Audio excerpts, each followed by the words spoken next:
Hi, it's Anthony Magnabosco here. I wanted to take a few minutes to go over some of the preparations that I make before I come out and speak with strangers in public about how they arrived at their God beliefs on camera. Now, one of the first things that I'll look at is really just the weather. If it's a nice sunny day, it's not windy and rainy, more than likely people are going to want to stop and chat with me, and that's a good thing. I'll also try to pick a location that is public. Parks, bus stations, tourist traps. I really like the public universities these days. Private universities, you might be asked to leave, okay? But on a public university, you're allowed to be here. And the people that I meet cover a wide spectrum of beliefs and ages, and they're also in an educational environment. I feel like they're already primed for some of the questions that I ask. They're used to being asked questions and thinking about their beliefs and these deep questions. So I really like that location because of that reason. I'll try to dress appropriately. I try to dress very casually. Right now I'm wearing a t-shirt and shorts and some tennis shoes. If I was overdressed, it might make the people here uncomfortable. So I just want to look very approachable. I'm wearing a baseball cap to keep the sun off, and I have sunscreen on. Make sure that you don't get that on the camera lens. So that's a really big part of it. Just look approachable, look friendly, and that will increase your chances of people wanting to speak with you. I'm also carrying around a whiteboard. You may have noticed from some of my past videos where I would carry around a sign, and I've really found that a lot more people will stop and talk with me when I'm carrying the whiteboard. And now I don't know if that's because the sign maybe conveyed a certain sense of preparedness, or that I had an agenda or something like that, and that maybe scared them away. And maybe the whiteboard conveys a certain sense of authority or inquisitiveness, or that I'm out here doing a survey. It's hard to say. But I have found that a lot more people will stop and talk with me if I have that. Another little technique that I'll use is I carry a timer. I'm sure you've seen that on my videos. Offering to speak to somebody for a certain amount of time instantly conveys that you respect their time and that you wouldn't hold them much longer than what you've agreed to. Now, I'm sure you've noticed that when the timer goes off, people usually agree to continue the conversation if they're really engaged. So it's a really good thing. At the end of the conversation, I'm handing people now just a business card that has a generic email address so that they can reach me. That has been fabulous, because whether they're a believer or a non-believer, people can reach me 2 days, 2 weeks, 2 months after the fact, and they can ask a question, or we can have a little follow-up conversation, or even schedule another time to meet. So I highly recommend doing that. One thing I wanted to mention is regarding the dress. I have shirts that say, like, this is what an atheist looks like and that type of thing, but I really find that if I'm out here and claiming to be neutral on a subject, then I should dress in that manner as well.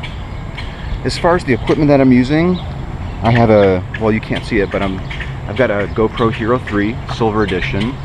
There's a 64 gigabyte SD card inside. That will allow me to capture hours and hours of high definition footage. The only issue is the charging part of it. So I have 6 batteries that I charge up the night before, and then I swap them out every 30 minutes or so.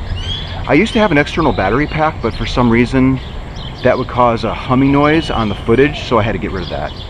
But I do have this chest strap, which is fantastic because it allows me to keep both of my hands free. Shake their hand, write stuff down on the whiteboard, what's their definition of faith, that type of stuff. So it's really handy for that.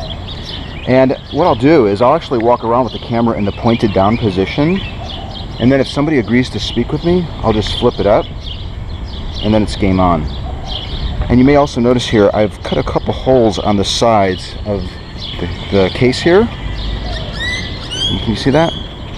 The microphone on the GoPro is on either side of the camera, so I feel like by cutting those holes in there, I improve the audio capture. And I've also added this little windsock on the back, a little fuzzy furry thing, to reduce the wind noise, and it helps a little bit. If there's a loud noise behind you, or if you notice a loud noise, you can just turn your back to the noise, and that helps a little bit. Always also be on your best behavior. You never know who's watching you. Students are here, faculty, and even campus security. I've often had conversations with people that will just walk up to me and say, hey, I've seen you out here, I've noticed you've been here for a couple days, what's going on? And if I was out here yelling and causing a scene and people walking away angry, more than likely those folks wouldn't be walking up to me to start a conversation. So really just conduct yourself on the best behavior. Be polite, be respectful, shake their hand, laugh and smile. This is really fun stuff, and just let that message just show on your body language and on your interlocutors' faces as well. And that will really help you get more people to stop and talk with you. As I'm walking out here to conduct some more interventions, I am feeling a little bit nervous, actually. That's normal. This feeling that I'm getting right now, my heart is racing, my throat is getting dry, I'm starting to sweat a little bit. It's completely normal. Okay, every time I come out here, and I've been doing this for a while, I start thinking, why am I out here doing this? Why am I bothering these nice people? And I have to remind myself of the feelings that I have after this is all said and done. By the end of the day, as I'm driving home, the feeling that I get from having helped people, and I know that I'm helping them because they tell me that I've helped them, far outweighs any anxiety that I may have had at the start of it. So I urge you just to fight through that. That concludes my first behind the scenes video. I hope that I covered most of your questions.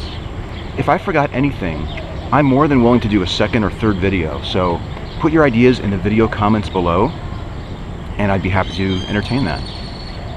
Classes should be letting out pretty soon. I'm going to be getting to it, and thank you very much for your time.